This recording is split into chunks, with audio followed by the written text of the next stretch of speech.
Hello, everyone. Welcome back to E20 Zone TV, and it is Sunday late evening, and I am joined by Hammers Chat's very own Charlie Walsh. How are you doing, son? Fan TV's very own. I'm well, thank you. How are you? All good, mate. All good. Charlie's famous, not for Hammers Chat, but for Fan TV. So if you have not checked that out, go and check out Fan TV, and you see Charlie with. Everyone see me on a channel I didn't know existed. Yeah. That's cool. That's fine. Propaganda. Well, propaganda. Who knows? Maybe. Yeah. Know, when you said nothing's better than sending Charlie a video of himself that he knows nothing about, I must admit. But I must admit that was quite funny. But Charlie, what wasn't funny was our performance yesterday. It was brilliant, wasn't it? Yeah. It was. I don't even know. I still don't know how that happened entirely. Just that last minute, I like clips. Talking about clips of myself, for Christ's sake. I put it on Twitter, just me just laughing hysterically when Masuaku scored, because I'm still just like, I still can't. But like when he came on, there were people in the live chat, the watch along, being like, "Oh, we're gonna lose now," blah blah blah blah blah blah blah. And like, I fully understand everything everyone said because it's Masuaku, right? And the fact that Masuaku is the one who hit it in from 35 odd yards out or whatever it was towards the corner, it's none of it made sense. And yet here we are getting the dub. I thought it was hilarious. I couldn't stop laughing. Oh, Charlie, don't talk about Masuaku to me, mate. I'll put saying in one of the West Ham Facebook groups saying that I'd rather see Ashby on the Masuaku, and they all come for me, mate, when he scored that screamer. This age well, saved this post. How much of a prick do you look now? So I had it all, mate, and yeah, eventually it had to be deleted, but it's long gone into the Facebook deletion. But let's start off then with our goalkeeper, Charlie, and we'll start off with this man, Lucas Fabianski. Give me a rating, mate, out of 10 for his performance. My one criticism of Fabianski really yesterday was his distribution just isn't good enough. And I don't think it has been for a while. And every time he got it and he kicked it or he was trying to part, it was just like awkward and difficult.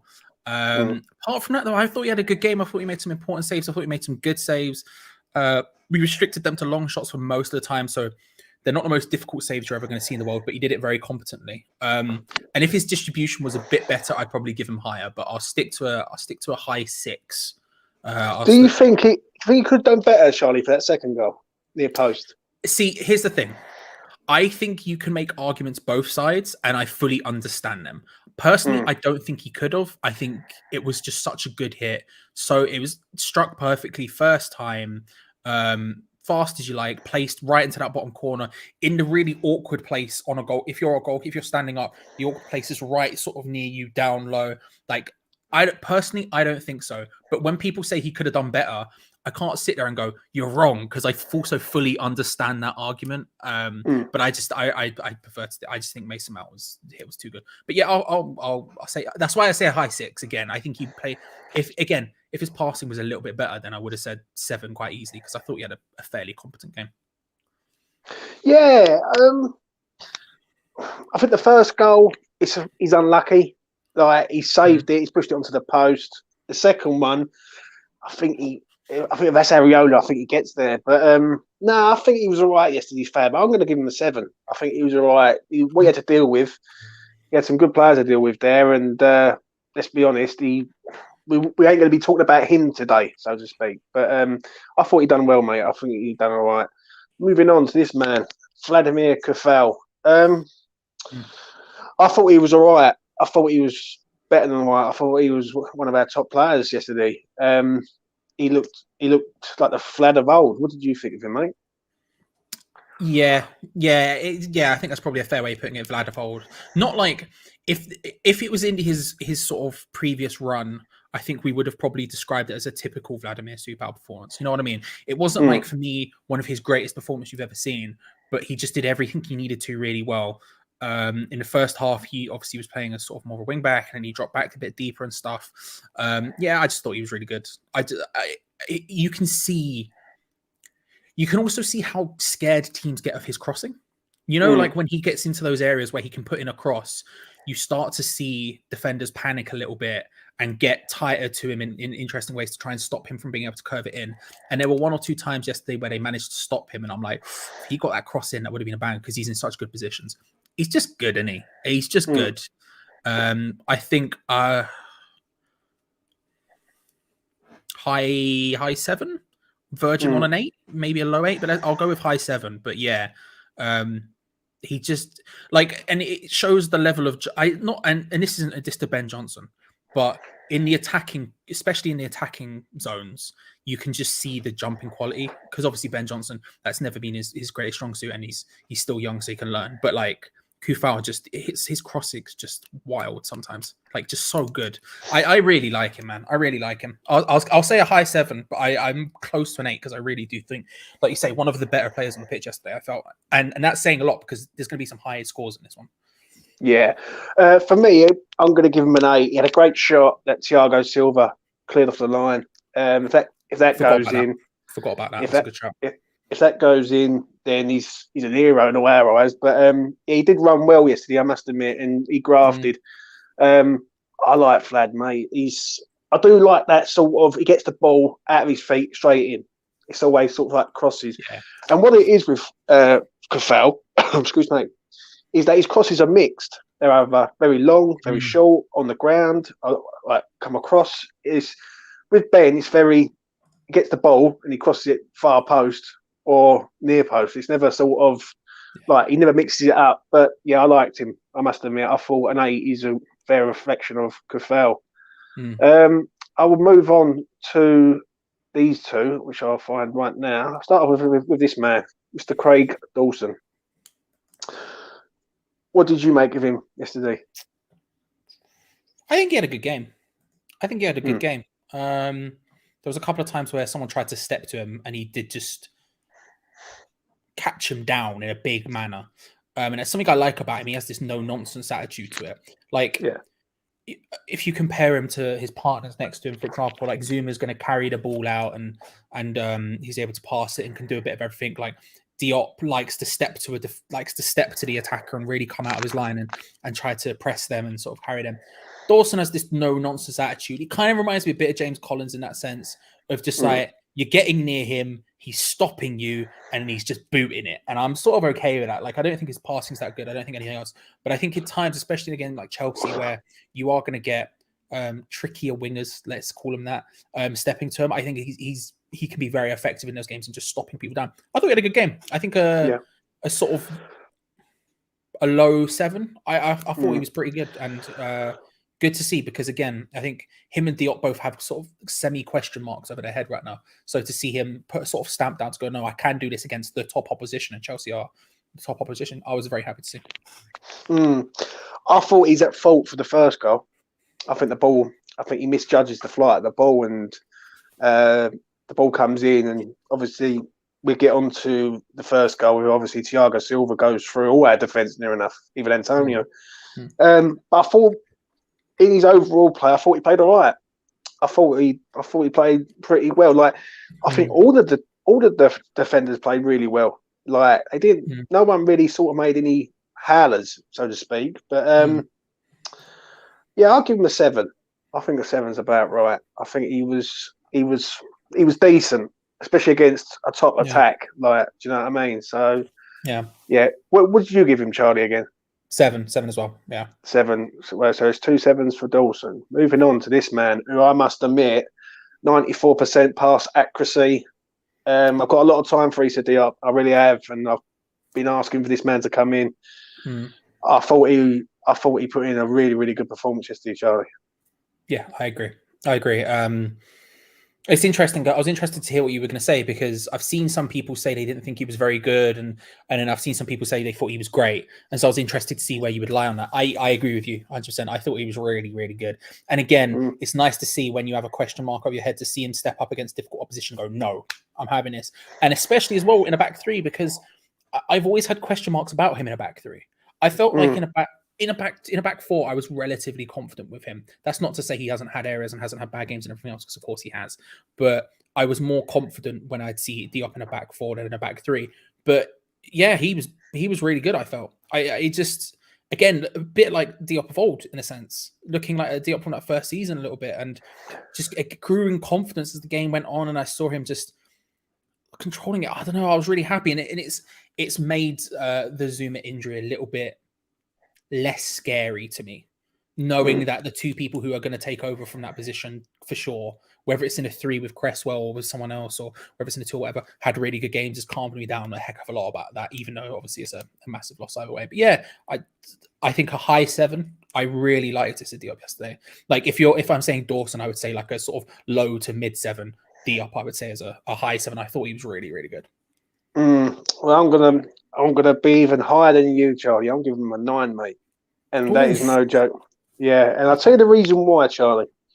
This boy gets a lot of criticism for silly things, right? I mean, like not jumping, not doing this, not doing that. He's up against the best team in the country at present, and they didn't really like. He kept Lukaku quiet, and let's be honest, Lukaku's the man, isn't he, for them, and he loves us. But I've got to admit, I thought Issa played really well. And do you know what I did like about him yesterday? He's always got a forward pass. It's not always a sideways and back. It's always a forward-thinking pass. And I liked Issa yesterday. He was one of my top players. He's not man of the match for me, but I think you've got to give the geezer credit. Last time he played was in Genk, and I think it was. And he didn't have a good game, and people was on his case. And to play against Chelsea... saying that he played in Rapid Vienna, but I don't class them as opposition. So, look, when last time he really sort of played a serious game was in Genk, but I think he played really well yesterday. He deserves a 9 out of 10 from me. Moving on to this man, which is a big blow, massive blow, gut wrenching. From where I was watching this yesterday, I was gutted, absolutely gutted when he goes off, and I'm worried that that's his season completely over now. Assess his time on the pitch, Charlie. Very, very good. I thought the best out of the 3, and to say how much I've just praised the other 2 shows you that I think we had a very, very good back 3 yesterday, and says a lot. I thought he was having a really storming game. I thought he was really commanding. He was getting stuck in. He was doing everything he needed to do. He was covering well. I really liked his performance yesterday. And like you say, it's a massive loss. I would argue even bigger than Ogbonna to some extent. I really do think that. But I think he's, as I say, he's the best. I think if I'm giving Diop a high 7, and I think a low 8 is fair. But he's just so good. He's just, and the thing is about Zouma, he can do sort of everything. I think he's more confident on the ball as well. Like Dawson isn't very good on the ball. He'll just hoof it, and I'm fine with that. Whatever it is, what it is. Diop, like you say, his passing range is limited, but he at least completes them. Zouma can do everything. He's got the pace to catch up with people. He's got the strength to bully them. He's good in the air. He can tackle well. He can pass well. You just what a man. He's smiley. He's got middle name Happy. I don't know what more I could want, really. I can't lie to you. But yeah, it's a shame. It's going to be a shame. I'll say an 8. I'll say a low 8, but I thought he was immense. I really do. If he had a full game, he probably would have been up there for man of the match, potentially, if he'd had a full game, unfortunately. For me, I'll give them a high 8. It's a very, very high 8, but it's just not a 9. I think if he stays on the pitch, it's a 9. Where he comes off, it has to be an 8 for me. It's top draw, mate, and I'm gutted. Absolutely gutted now, because that's a massive blow. I think when we lose Ogbonna, I think we can get round it. I think with him, now we're starting to chase a little bit, and I do feel that we're praying that Dawson and Diop don't go down, because if they do, then we're going to put Rice back there or something, which is not going to be good. But I thought Zouma was good. He was very good. He kept, obviously, the goal they scored, Thiago Silva, is in between the pair of them. Is it a good cross, or is it just bad defending? I don't know. But even when Lukaku come on, Lukaku looked quiet, and up to the time when Zouma went off. Yeah. So he gets a good score for me, high 8 for me. Moving on to this man, Mr. Ben Johnson. another one who's gone down, Charlie. Right? Injuries are like like buses. You wait for so long for one, and two come along in one game. Yeah. And what's your assessment of Ben Johnson, mate?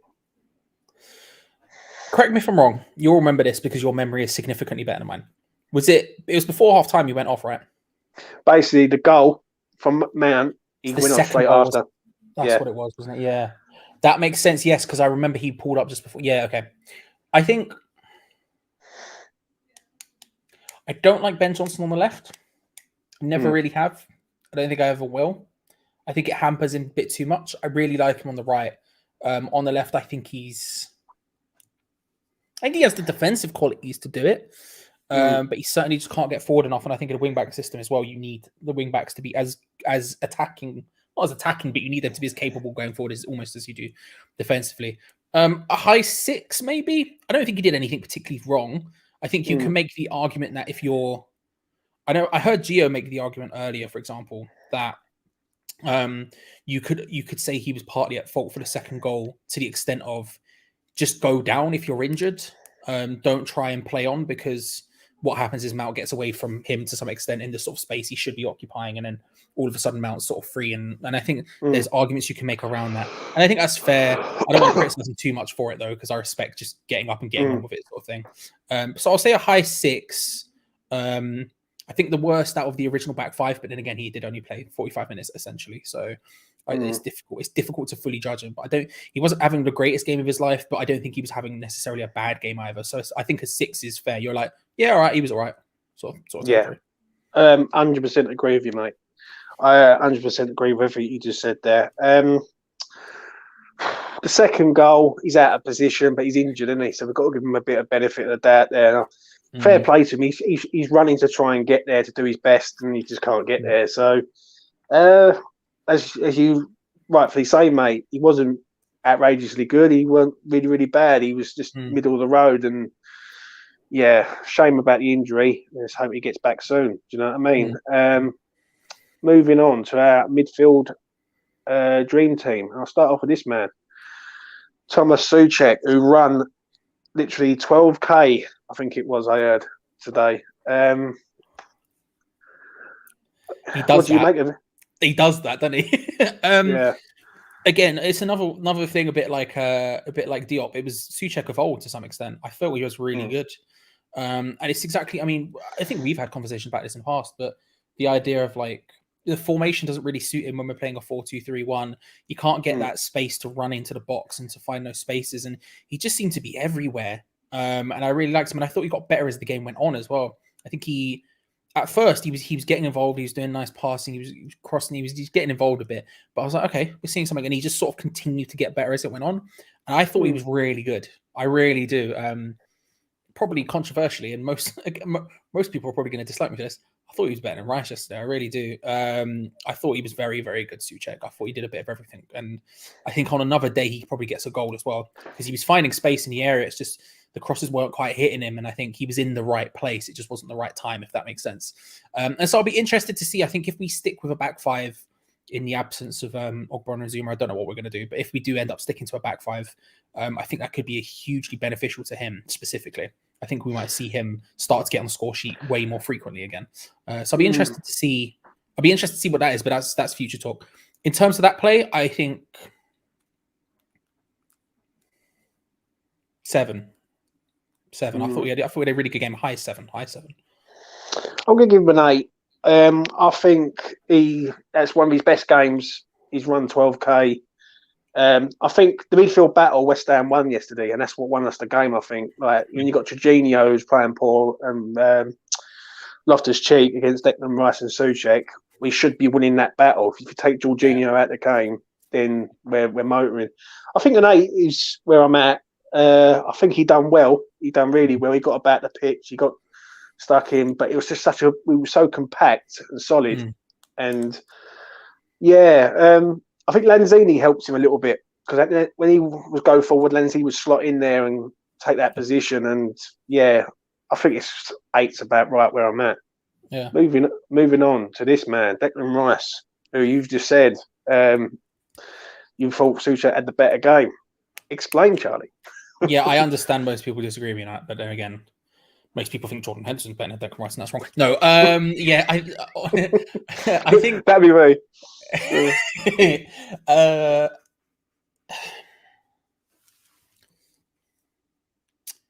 he reminded me of Roy Keane on a bad day, when Roy Keane was like mega amped up and was like getting involved in everything and working hard and doing and like getting car tackles, and that's not bad, but there's usually like a composure to him that I don't think he had yesterday. And I don't know whether that was because it was one of those games where we were just battling from the minute 0 all the way through. And I don't know if it was because of that, if it was because it was Chelsea. I don't know what it was. But I think there was like, I don't want to call it nervousness, because I don't think it was that. I think it's just there was just a slight lack of composure. And I think that showed with the goal. I think the second goal I would put down to him. I think that pass is just so sloppy, and it's not something we ever see from him ever. Usually he's so good. Like usually he's so consistent with that sort of stuff. And yet it was just basic. And then there were times where he was getting involved in challenges he didn't need to, and he was just moving around. I don't know. The biggest compliment I would give to him is I think David, and maybe this is again partly why I think his game was hampered. Maybe David Moyes clearly told him, "You're man marking Jorginho. Every time Jorginho gets the ball, I want you on him. I want you basically. I want you having a go at him. I want you to." And I think he did do that really well. I think that was a big part of his game yesterday, and I really do think he played that well. And I think Jorginho was relatively quiet because of it. And I think it was very obvious. And Jorginho, I don't think Jorginho's skill, his main thing is his passing. He's able to dictate play brilliantly. And Declan Rice completely stopped him from doing that. And I think that's a huge thing. But outside of that, I don't know. It wasn't a bad performance by any stretch of the imagination. Do you know what I mean? But I don't think anyone had a bad performance yesterday. I thought we were all 11 plus subs. I think we were all pretty good. So it's not like I'm going to sit here and give them a bad score or anything. But yeah, no, I don't know. And that pass was just bad. It was just bad. So I think numbers-wise, I'm struggling a little bit. I'll go with a 7. But yeah, I know I fully understand I'm going to be in the minority with this one. I know the second I start saying this, every single person's going to tell me I'm wrong. That's fine. But yeah, it just wasn't. I don't know. It just didn't feel. And again, I should say this. I say this every time I do player ratings. I think I said it to you before, but I obviously do the watch long when I do the game. So I can't watch it in as much minute detail as everyone else. I try to get as much as I do, but obviously interacting with the chat, I'm pressing buttons, I'm doing a lot of different stuff at the time. So so I can't see it all. So take my numbers with a massive pinch of salt. Do you know what I mean? But yeah, let's say 7 for the sake of it. But yeah, not his best game is the way I would word it. I'm going to go with an 8. I think both of them work well together. Soucek and Walsh yesterday, and I think they both sort of. I don't think we get the joy if one of them's on form and one of them ain't. So I think they both sort of interacted with each other. I must admit, I did like his little runs that he was doing, like dribbling. I think it was against Man, and I understand the pass, but I think we can let Declan Rice off one pass, even though it was a key pass at the time. But yeah, I'll give him an 8. I think 8. That's a solid 8. I thought he was. It's hard to be critical of Declan because he's always so very good, isn't he, Charlie? Right, and when you stop being overcritical, when I'm giving him an 8, like an 8's a pretty good score. But yeah, I think between the pair of them, 2 8s is pretty good, and for me, that says it all, really. Yeah. Moving on to Manny Lanzini, the jewel in the crown. What did you make of him yesterday, mate? I thought he was good, and I thought he got better as well as the game went on. When he looked a bit natural, deeper thing. The thing I like about Lanzini is he always sort of drops deeper anyway. So even in that game where he was starting in a front three to some extent, in the first half he was dropping deeper, but then in that second half he was really given license to be like, no, you can just almost be a defensive midfielder if you want. Just go sort of where you please. I thought he was really good. I thought his passing was decent. I think his moving's decent. Not like unreal levels for me, but certainly a very solid game. And gives us something gives us more options in that area, which is nice to see. Because I've been one of the more critical people of Lanzini over the last couple of weeks. I don't like a lot of people have been super keen on seeing him play and everything else. Whereas to be honest with you, I've watched him and I've been like, yeah, he's been okay, I guess. Like I've not really been too enamored with him.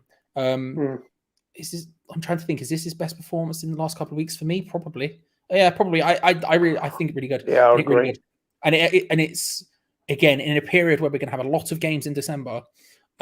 Nice to have someone else who can sort of rotate with those front players for me. So probably I'll say a 7, high 7, mid 7, something like that. But I thought mid 7. But I thought it was good. I thought it was really good. I really like seeing Lanzini. I agree. I think I'm with you with a 7. I thought the penalty under pressure. Let's be honest, we're 1-0 down. All right, and the last penalty we missed was the Mark Noble one, I believe, at the LS. So to take the penalty under that sort of circumstances and to bury it and comfortably at that, and have Reece James, which was in his hero, I think he done well there. And then turned around and gave it back. Yeah, which I loved that. Yeah, 100%.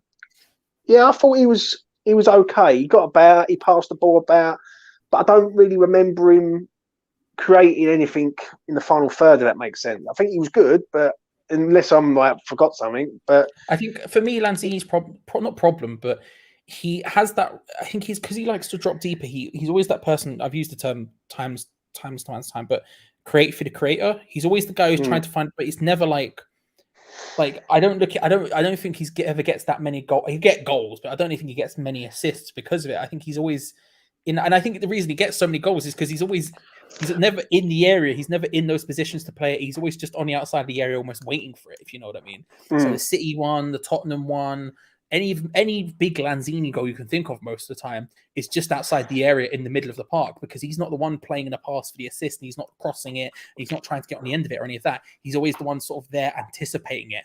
And I feel like it's kind of like you need those people, but at the same time, like you say, it's almost difficult to look at it, because I agree with you. It's like I can't remember a time where he was like he played this unreal incisive pass or got this incredible assist or anything. I just can't remember it. And again, I might be misremembering, but I think he done all the basics very good. Like the basic stuff. Do you know what I mean? So, and when you're doing the basic stuff very good, like getting the ball, passing the ball, passing to space, things like that. So yeah, it's one of them ones with him. But I must admit, I think the penalty itself under pressure, and it's his first start, I believe, in the Prem this year against Chelsea. You've got to give him some credit there. Top draw. Yeah, agree. Moving on to this man. And I'm going to make this pretty easy to start off with. He gets a 10 out of 10 for me, right? This is the Bowen that me and you spoke about, Charlie, for a long time. And we said the only thing that's missing is end product. Yeah. Boy, did he have an end product yesterday. Yeah, man of the match for me. I'll give him a 9, but that goal is so good. It is a good goal, yeah. Taking it, just putting it in from that angle, putting it in that bottom corner, absolutely... Lovely. What did that remind you of, though, Charlie? That reminded me of him at Hull when he used to cut in and bang bottom corners all the time. I was going to say it reminded me of me down the park, but yeah, we can go with Hull. Yeah, Hull. Yeah, that's fair enough. Yeah, no, I know. Yeah, I know exactly what you mean. It's clinical. It was a clinical finish. It was, and it's difficult. It seems easy, but like he's got a lot to do from there. Again against one of the better keepers in the league, if not the best keeper in the league. Like it's a difficult thing to do, and he's buried it in the bottom corner from a fair old distance as well. And it's not just that; everything else he did as well was really good. He has that sort of tireless nature to him, where he just keeps going and going and going, and he's getting back and he drops deep and he gets picked almost automatically because of that work rate. And sometimes it's frustrating because I'm like, I wish, especially in that first half, I was like, I wish I could see him further forward, but he's having to drop deep because of the defensive work he does and everything else. But then he also wins the pen as well, because he chases down Mendy, and it's just like he just did everything. He did everything. He was so good. Good.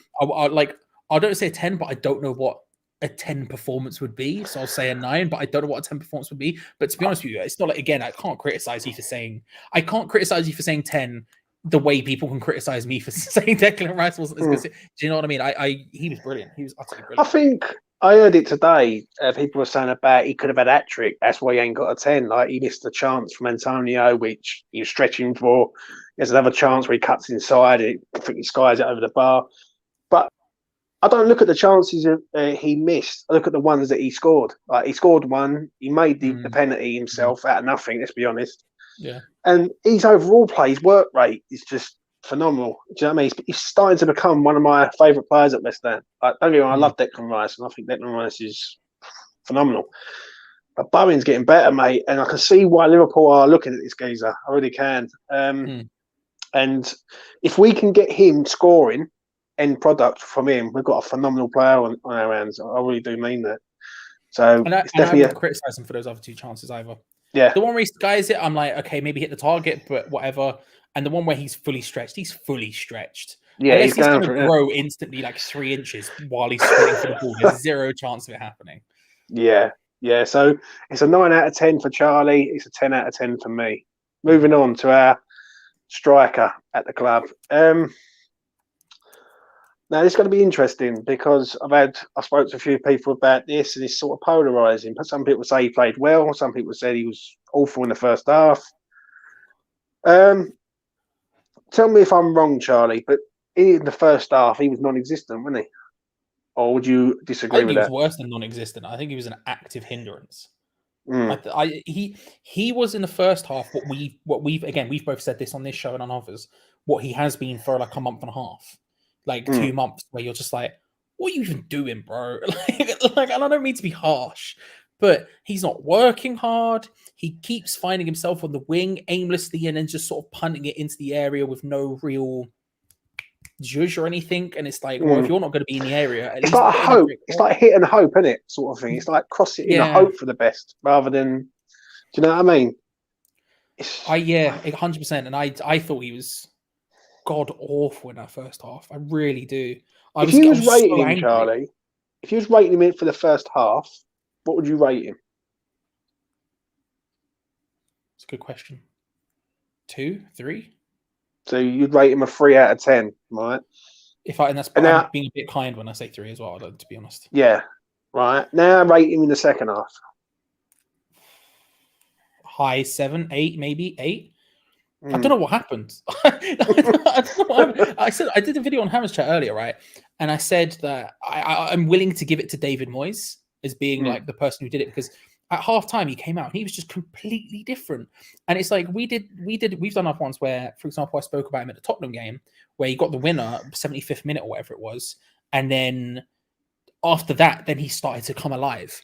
And I've said it on the watch-alongs for the last couple of games where I've just started to work on the assumption that he almost actively is trying to sort of hold back a bit until the last 10 minutes, 15 minutes, and then starting to really work, because he knows if he works hard from minute 1, by minute 50, 60, he's going to be all out of breath and done for the game.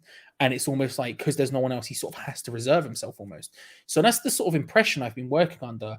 And I fully expected that to happen again. But yeah, after he came out in the second half, it was just complete. It was like a different player. He was getting involved. He was bullying people. He was like actively bullying their defenders. Would you say, Charlie, that in the first half and the second half, the first half, he started drifting out wide that we keep discussing on different platforms. Second half, he was in front of goal. He wasn't going wide. And he had Bowen close to him, sort of thing, as a strike partner.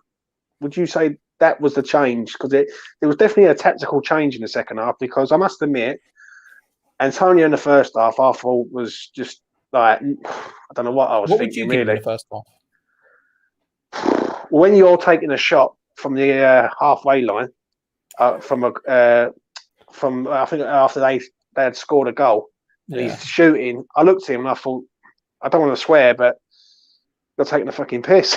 Do you know what I mean? Yeah. So when he done that, I was looking at him and I was thinking, what is going on in your head? I agree about a 3, maybe a 4 at a push, right? But that's pushing it. I thought second half he come out and I don't know what happened. I don't know whether Antonio got better or Thiago Silva got worse. There's something happened where they sort of balanced it out. I thought Thiago Silva had him in his pocket in the first half.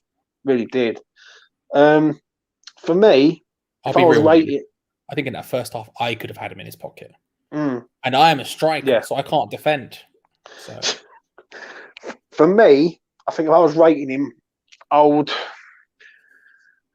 probably give him a 6, a very high 6 going on 7, but it's touch and go either way. Like the first half wasn't great, and the thing that I can't understand is why would you be that bad in the first half, then the second half you come out and be a completely different player?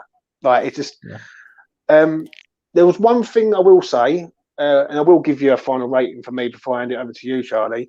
Is I didn't like it when the penalty come about and he started he grabbed the ball and he said, "No, I'm taking it," and Declan Rice had to sort of say, "No, Manuel Lanzini's taking it." I know everyone was saying about a striker taking it, but at the end of the day, he's not a penalty taker, Antonio, and you shouldn't be taking penalties.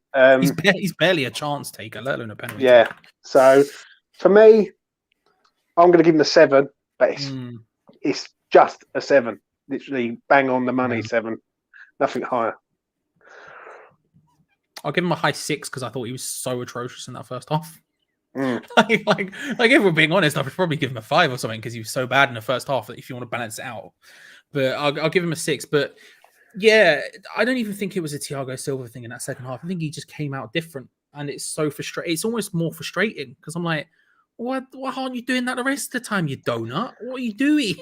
What are you running about doing? Just do something. It's the most frustrating thing in the world to watch because we need it. If we are to play, especially in the first half where we were playing sort of defensive first football, we need an active striker who's doing really well in order to effectively counterattack. And as much as him going out wide and stuff frustrates me as well, him just being useless is the worst part about it because he can't do anything. And it's just like, I don't know, man. I don't know. Yeah, I'll give him a 6. Hopefully, though, we see that second half Antonio more often. Because we aren't going to play any other bloody striker until January at least, and I don't even know if we'll get a striker in January. So you better pick it up a little bit. Yeah, listen, it's not. People say to me from different platforms, I said about, James, you just don't like Antonio. Antonio's been here 6 years. He's got to lead by example.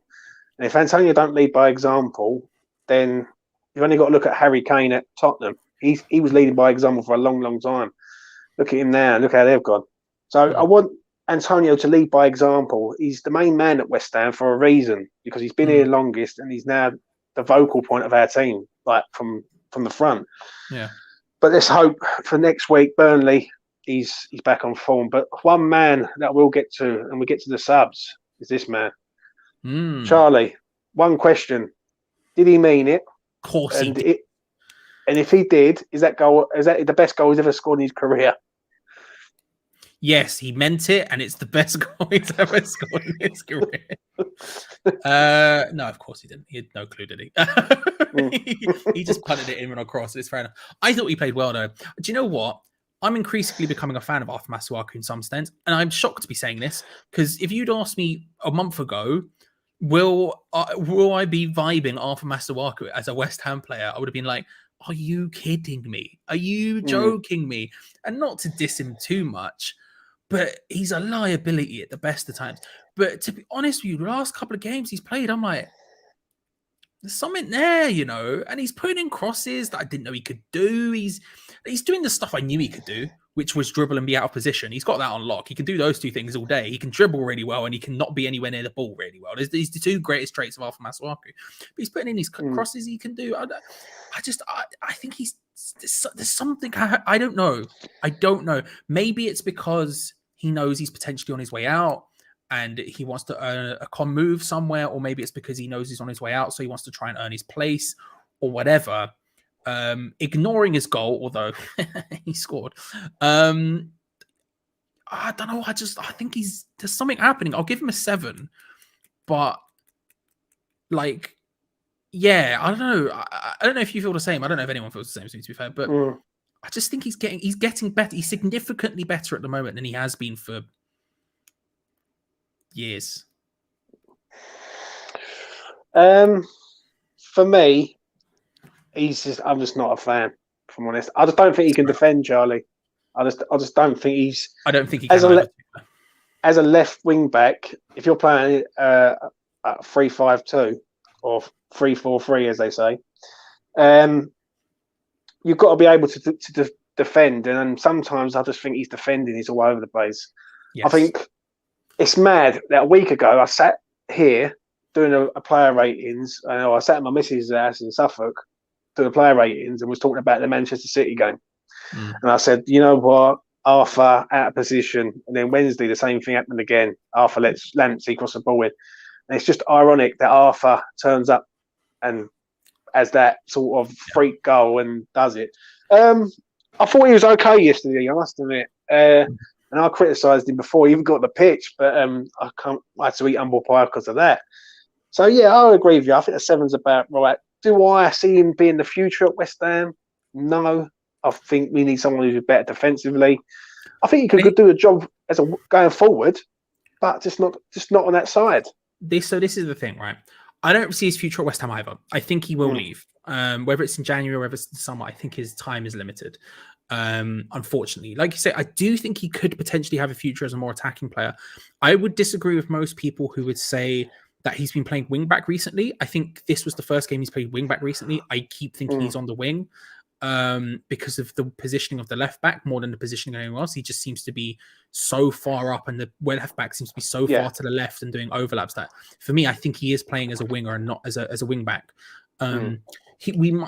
I will be interested to see what happens again if we do change to a back three in the absence of Zouma and Ogbonna. If we do change to a back three, I would be interested to see he might end up getting more game time, especially if Ben Johnson's more injured for a longer period of time as well. He may end up getting a lot more game time, and then we'll truly be able to see. But I agree with you. I think defensively he's sus. I really do. Yeah.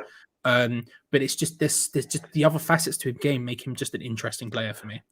I think he's got the ball carrying skills. He can get the ball, carry it up the pitch. He can do that. It's just defensively, mate. I think I was quite surprised that Chelsea didn't exploit him on that side. And I'll be honest with you, I thought he played okay. I thought he was comfortable in defence, defended it pretty decently. So but fair play to him on the goal. He's got to get some brownie points for that. Yeah. But moving on to this man, Benrahma. He come on the pitch. Give me a quick rating on him, mate. He went on for long, but he come on and he helped Bowen to make a chance for Bowen, basically. That skied. Yeah, didn't do much, but what he did do was all right. He didn't do anything bad by any stretch of imagination. Probably a 6. I think when you see him and Fornals, and we'll say this about Fornals as well in a second, but I think when people like him and Fornals come on, you see an increased ability in passing and zippiness and one-touch passing as well, which is obviously very difficult, and they both sort of have that ability. And all of a sudden, we sort of do come alive a little bit more. And I think it was useful to see him come on just to put a little bit more pressure on. But yeah, just a 6. But he didn't do anything wrong at all. There was literally, I can't fault him for anything he did. He came on, like you say, created a bit, done everything he needed to. Yeah, he's going to get a 6 for me also. I agree with you. I think he come on and he done all right. He needed that little sort of kick up the arse, right? Do you know what I mean? To say he's on the bench with Fornals.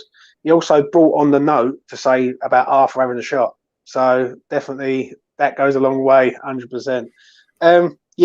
Gets a 6. I just want to see a bit of improvement from him because it's like people can say about Lanzini coming in and they're right to say that, and I agree.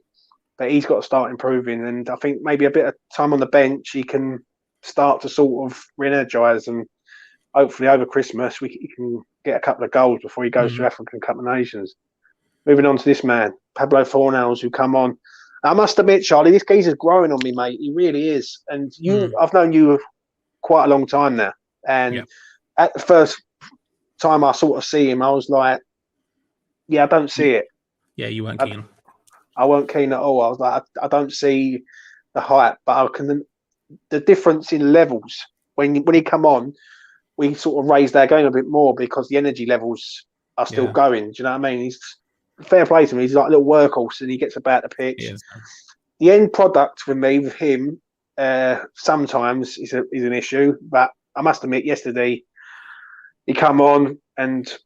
I'll give you a quick rating. I thought he done really well when he come on. He sort of, I'm not sure. I can't remember who he come on for, but I think he come on for Zouma. Was it for the Zouma? Yeah. Yeah, I think it was for Zouma, and he come on and Declan Rice when as a back three. And I'll give him a 7. I think he done well. I think like at the time when we was at defence was a bit all over the place. Obviously, like no Zouma. He come in. He helped create the chance for Antonio to get the ball across for Bowen, which he misses when he turns the ball around for Antonio to run onto. Yeah, I'll give him a 7. Yeah, 100% in agreement. 100% in agreement. The energy and work rate that he brings in those sort of situations off the bench is very, very good and very, very useful. And like we were just saying, that pass and zip, he's probably the most comfortable player in our team potentially at one-touch passing. It just comes to him and he does it all of the time. And the amount of times where we start flowing forward for a counter-attack and it comes to him and he just lays a one-touch pass off instantaneously, just first time, passes it into path for someone so there's no momentum loss whatsoever. He just flies and he's so good at it. He really is. I completely agree with everything he said. 7. Moving on to this man, the referee. Give me a rating on the ref, Charlie. How do you think the ref done yesterday? Yeah, again, we've had this conversation where I don't really pay too much attention to the refs in general. Just because I'm like, whatever happens, happens.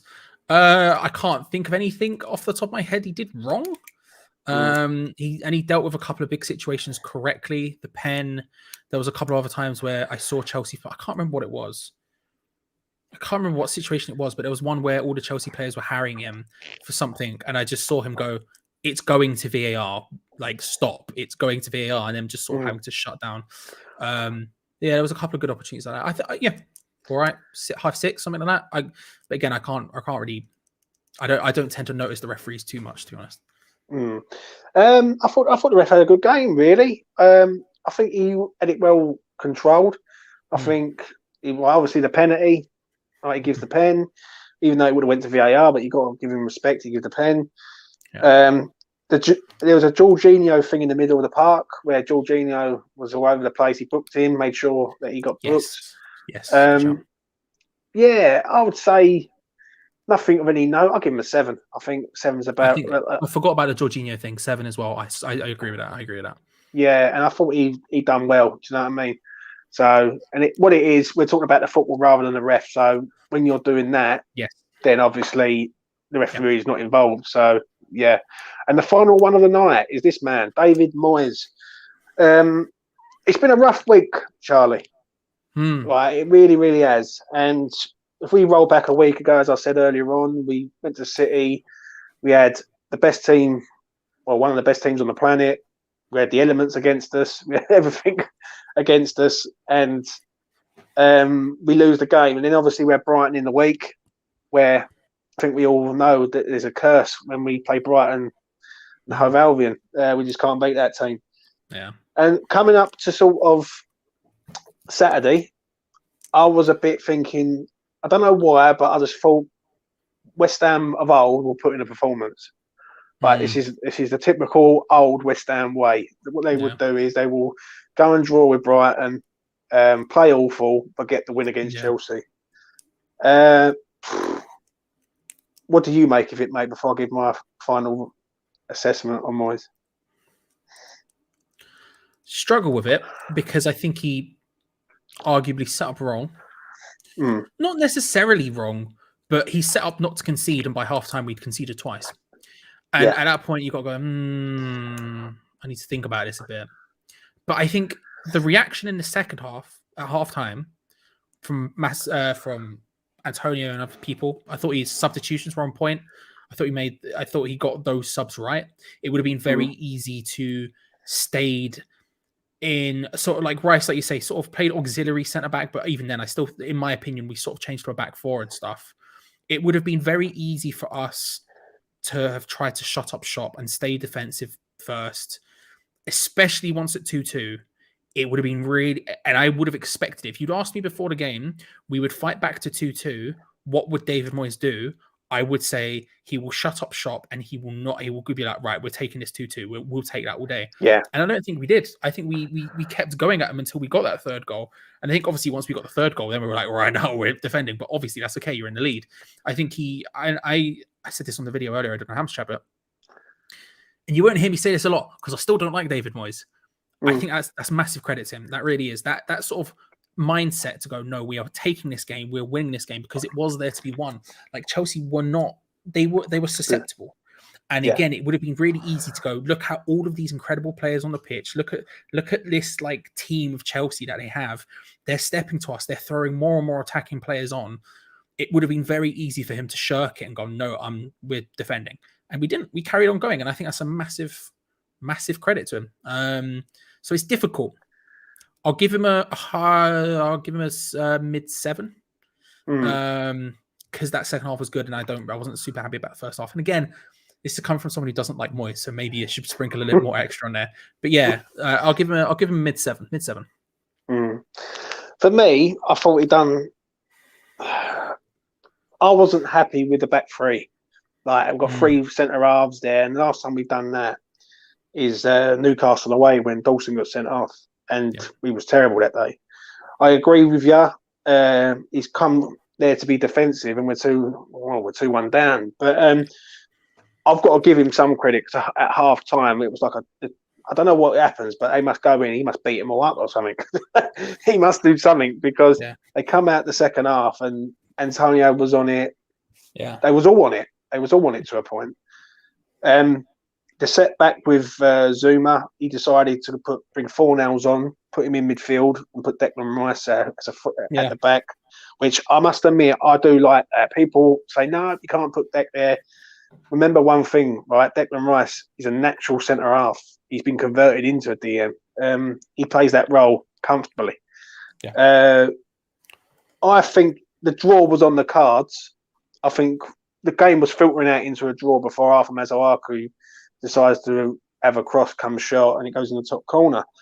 But I think Moyes got it about right in the end. Yeah. I think we got away with it, obviously in the first half, because obviously when you're conceding 2 goals, and let's be honest, you've got 3 centre halves and Thiago Silva's headering it, like he should actually be defended.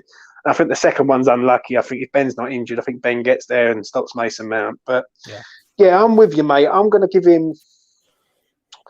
I don't want to give him like a mid-7. I'm going to give him an 8, just for the win. It's just over for the win. I think it's a game that was filtering out into a draw, and I think we would have all took that, but we've managed to nick it at the end. And I think also credit's got to be given that he didn't change the system. He didn't go, oh right, I'll go 4-3-3 or 4-2-3-1 because and change it around. He took the chance to go Declan Rice at the back there. I must admit, I do like Dec there. I think for how good Declan Rice is as a footballer, naturally he knows that role. So he gets an 8 for me. And we got what we deserved, and I think we deserved it. And all he got it right in the end. He got it right. 100% agree, mate. Your final thought, Charlie, before we wrap it up, son. Obviously, I'll tell you what I would like to ask you before we go. Yeah. He's moving forward, no Zouma now.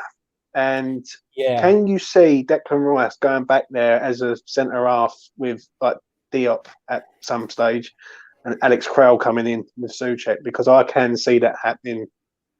I can't see Dawson and Diop playing every game over Christmas. That's the thing. Is who steps into that? Like you say, even if you change to a back 3 with Dawson and Diop, you still have to have an extra person in there. And if Cresswell's not fit, then all of a sudden there's a lot of questions to be answered in very quick succession. I could see it potentially happening. I think he'll try to avoid it at all costs, but I do think there is potential for it happening. I don't know what games. I don't know what situation. We obviously only have 1 European game left, so the rest of them are Premier League games, and at that point, he wants to play his first team in those Premier League games, so we'll see. But I do think there is a higher likelihood than maybe some people are suggesting. Yeah, I think he does it against Arsenal. I think Burnley, I think Dawson and Diop would handle that one. I think against Arsenal, with the pace they've got, I think it'd be Diop and Rice. I've got a funny feeling on that. I just don't think Dawson can maintain the pace factor of Arsenal at present.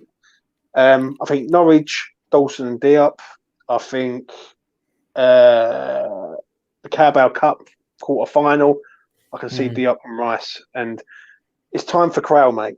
Crowell's been sitting on that bench, and let's give him a go. And we need him more than ever now because at the minute, we've just lost arguably one of our best players this season in Zouma.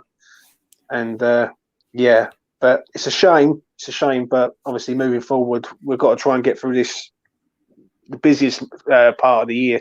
Yeah. Give us your final thought, mate, and then we'll wrap it up, mate. It's just, we're massive, isn't it? That's all. Next. Come on. Who's next? Let's go. You know what I mean? What more is there? What more is there to be said? I think Chelsea tried it, and guess what? They failed. Next. Yeah, I agree, mate. I agree. I've got to admit, they're surprising me, West Ham, at present. I must admit, it's the best I've ever seen us in my lifetime. So, over the moon, proud, but we can't stop here though. Obviously, next week's Burnley away, and we haven't got a good record there with fans. So we've got to go there and put in a performance because.